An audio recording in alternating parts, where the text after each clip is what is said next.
Hi there guys, this is Ben Jones from the Institute here as part of the Based Expo for Music Radar. We've had a little look at some exercises for warm-ups and also creating some interesting lines as well using those. The next thing I want to talk to you about is an issue that a lot of bass players have and they don't address it very often, and it really does come up in their playing later on, and if you can address it early when you're a beginner or if you've only been playing for a short period of time, it will really help you as you develop into a player. And that's the idea of muting. So what is muting? Well, muting is basically where you stop one string ringing underneath another. If you hear this, it's a pretty horrible sound. Now, if I wanted to play, for example, an open G string followed by an open D string, I don't want to hear that. I don't want to hear them ringing together, even though that actually sounds okay. That's not the idea. So what we're going to look at is ways, and it can come in two parts. You can mute with your left and you can mute with your right. It's easier to mute with your left, but we're going to discuss some techniques for the right hand that will hopefully help you at home. So we're going to take a very simple line. We're going to play 2nd fret on the D string up to 4th fret on the G string. It's going to go, okay, just a real simple, almost like a nursery rhyme. Dun, dun, dun. And we're going to move that up 2 frets to 4th, and then the next note will be the 6th above that. So it's going to go.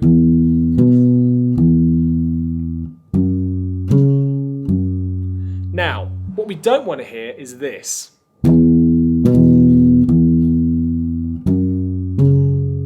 Hopefully you guys can hear that at home. Those two strings are ringing together.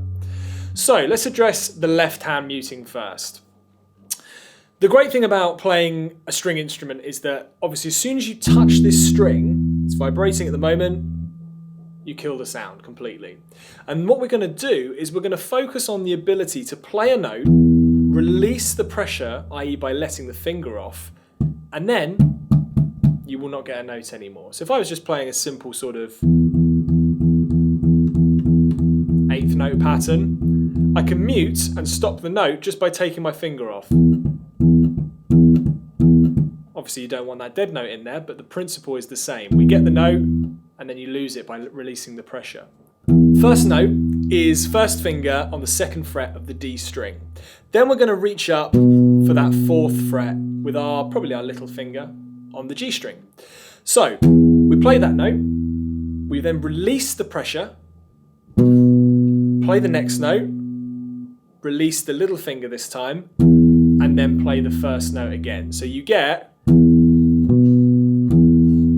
hopefully there you can see the pressure actually in my hand changing.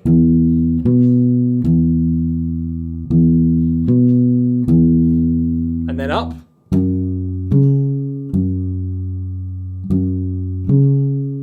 And then back.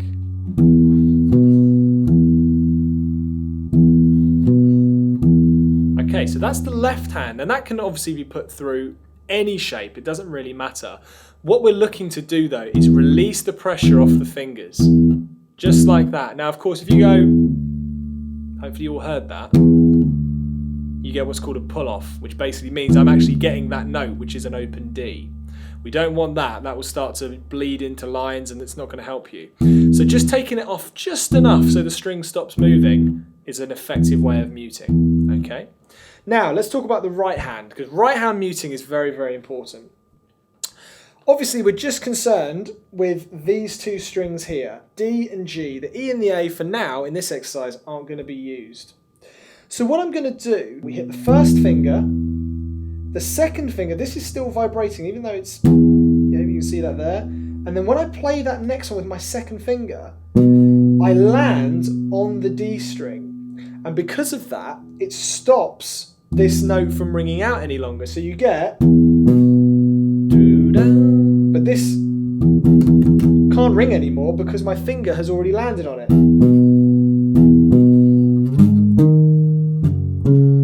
And that way we don't get this bleeding effect.